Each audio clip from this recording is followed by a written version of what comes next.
Bonjour, dans ce 5 minutes chrono, je vous parle de l'interrupteur de sécurité qui équipe nos machines.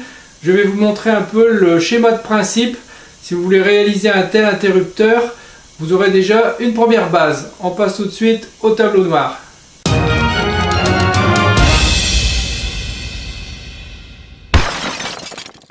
Alors sur ce schéma de principe, je vous ai tracé le moteur, l'alimentation 230 volts, le système d'interrupteur, l'arrêt, le système de marche et le relais qui va venir actionner tout ce système. Le 230 volts arrive par ces deux bornes. Un câble va venir alimenter ici un interrupteur poussoir qui sera le marche-arrêt. Le courant va traverser cet interrupteur poussoir et arriver ici, il ne se passera rien puisque le relais est ouvert et le marche est ouvert. Quand vous allez actionner l'interrupteur marche-arrêt, vous allez pousser, je vais le faire en pointillé, vous allez fermer, le courant va passer, va venir alimenter la bobine du relais. La bobine va être alimentée par le neutre, par l'autre côté. Et le relais va se coller et ces trois contacts ici vont se fermer. Le moteur va se mettre en marche. La bobine ici va coller aussi le contact. Et l'interrupteur, une fois que vous l'aurez relâché, l'interrupteur marche puisque c'est juste un poussoir. Le courant va continuer de passer mais cette fois-ci à travers le contact fermé du relais. Et la bobine va être alimentée et le système restera en service. La bobine est ainsi, on dit que l'interrupteur est auto-alimenté. Quand vous allez vouloir arrêter le système, vous allez appuyer sur le bouton arrêt, l'interrupteur va s'ouvrir, le courant va être interrompu, la bobine va relâcher, les interrupteurs vont s'ouvrir et le moteur va s'arrêter. Les trois interrupteurs ici, ce sont des interrupteurs en liaison mécanique à l'intérieur du relais. Ce sont les contacts du relais, commandés par la bobine du relais. Je recommence donc. On alimente par la phase l'interrupteur arrêt, qui lui est toujours fermé, tant qu'on n'appuie pas dessus. Le courant traverse cet interrupteur, vient se retrouver ici aux bornes de l'interrupteur marche et de la borne du relais d'automaintien, mais ces deux contacts étant ouverts, rien ne se passe. Si je ferme cet interrupteur, le courant va passer, venir alimenter ma bobine et la bobine va être alimentée par le neutre par l'autre côté. Le relais va être ainsi alimenté et les trois contacts du relais vont se fermer.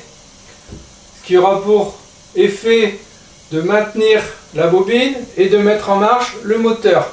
Alors même si l'interrupteur est relâché, le contact va être interrompu puisqu'on a lâché le poussoir, mais le relais a pris le contact et la bobine est maintenue de cette façon.